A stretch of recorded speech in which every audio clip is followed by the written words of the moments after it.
mon général. Bonjour Jean-Philippe. Général Boudier, vous êtes chef de la mission des hauts potentiels de la Gendarmerie nationale. On va parler ensemble de la stratégie donc, de la gendarmerie en matière de gestion des talents et des hauts potentiels. Voilà, on y pense souvent dans les entreprises, hein, c'est un sujet tout à fait fréquent. À la gendarmerie, qu'est-ce que ça veut dire? Alors c'est vrai, vous avez raison, c'est quelque chose dont on parle souvent et la gendarmerie s'est emparée de ce sujet comme les autres. Et cela s'inscrit d'ailleurs d'une manière générale dans le projet Jean 2024, qui est le grand projet de développement de la gendarmerie, qui a été initié par le directeur général, qui comporte 4 piliers, dont le deuxième pilier est un pilier strictement RH. Et dans ce pilier RH, il y a cette notion de gestion des talents et de développement des talents. Et donc, derrière cette idée de gestion des talents, il y a, je dirais, deux choses. Il y a d'une part la volonté de mieux gérer par la compétence nos officiers, et d'autre part, eh bien, de développer justement les talents pour favoriser l'individualisation des parcours. Alors, on a aussi développé d'autres stratégies, et notamment la volonté de nous ouvrir aussi aux pratiques des ressources humaines qui sont à l'extérieur de la gendarmerie. Et en cela, nous avons eu une collaboration extrêmement fructueuse et extrêmement profonde sur le fond avec l'université Paris 2 Assas, qui nous a notamment accompagnés dans la définition de savoir ce qu'était exactement le leadership public. Comment définir le leadership public? Qu'est-ce qu'un leader public? Et qu'est-ce qu'on doit mettre en exergue et observer chez nos officiers, justement, pour les aider à se conforter dans cette logique de devenir un leader public? Je ne résiste pas à saluer ma collègue Véronique Chanu, le professeur Véronique Chanu et le LARGEPA, donc, qui sont très impliqués, que vous venez d'évoquer. Concrètement, les dispositifs qui sont mis en œuvre? Alors déjà, ça passe par de la structuration. Et vous l'avez évoqué tout à l'heure, la gendarmerie s'est dotée depuis 2017 d'une mission des hauts potentiels qui, comme son nom l'indique, s'intéresse à des officiers à qui l'on prête un potentiel dans notre institution. Ensuite, nous avons cherché à mettre en œuvre des dispositifs qui ont vocation à justement évaluer les officiers, notamment dans leur dimension comportementale, à des moments qui sont des moments charnières dans leur parcours. Alors le premier dispositif, c'est le centre de développement de la gendarmerie, Development Center dans sa version anglaise, qui intervient à un moment où les officiers réussissent le concours de l'enseignement du 2e degré, c'est-à-dire ce qu'on appelle couramment le concours de l'école de guerre.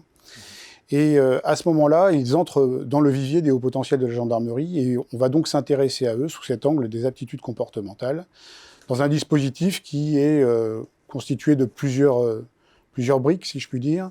D'une part, des inventaires de personnalité. D'autre part, une mise en situation d'une demi-journée. C'est ce qu'on appelle couramment un assessment center. Et puis, un entretien personnalisé, long, à plusieurs heures, qui va permettre justement d'affiner nos observations. Et enfin, une offre de formation derrière, justement, pour accompagner les officiers. Le deuxième volet intervient un petit peu plus tard dans la carrière pour les officiers, un moment où ils sont en situation de commander la gendarmerie à l'échelle d'un département ou dans des postes qui sont réputés équivalents. Et là, on va employer une méthode traditionnelle de 360 degrés, d'évaluation à 360 degrés, accompagnée là aussi d'inventaire de personnalité, d'entretien approfondi et d'une offre de formation adaptée. On voit qu'un très grand professionnalisme, évidemment, mais on n'en attend pas moins de la gendarmerie nationale. Les objectifs qui sont poursuivis? Alors les objectifs, je dirais qu'il y en a 3. D'abord, je l'ai dit tout à l'heure, c'est mesurer, évaluer les aptitudes comportementales des officiers. Pourquoi? Parce que arrivé à un certain niveau de responsabilité, on a besoin justement de bien identifier ces aptitudes pour permettre au directeur général de faire les bons choix en termes d'orientation pour ses officiers. Et on en revient à ce que je disais tout à l'heure, la notion d'individualisation des parcours, bien les orienter pour justement s'assurer qu'ils vont être le plus efficaces possible au profit de l'institution. Deuxième aspect, on a cherché à éviter l'entre-soi dans l'évaluation de nos officiers. On y est très attaché. Ça commence par la collaboration qu'on a engagée justement avec l'université Paris 2, comme je le disais tout à l'heure. Mais nous avons ce souci en permanence. Alors, pour les 360, bien sûr, nous les effectuons pour une bonne partie à l'extérieur de la gendarmerie nationale, en allant voir différentes autorités, d'autres partenaires. Et puis je crois que l'exemple le plus emblématique de cette démarche, c'est le centre de développement, où nous employons près de 60 réservistes citoyens que nous avons tous choisis pour la richesse et la diversité de leur parcours, avec des vraies capacités de management de haut niveau qui se sont exprimées ou dans le privé ou dans le secteur public, et qui vont par trinôme évaluer nos officiers de manière à avoir une lecture très précise des aptitudes comportementales des uns et des autres, tout en garantissant ce regard extérieur auquel nous sommes très attachés.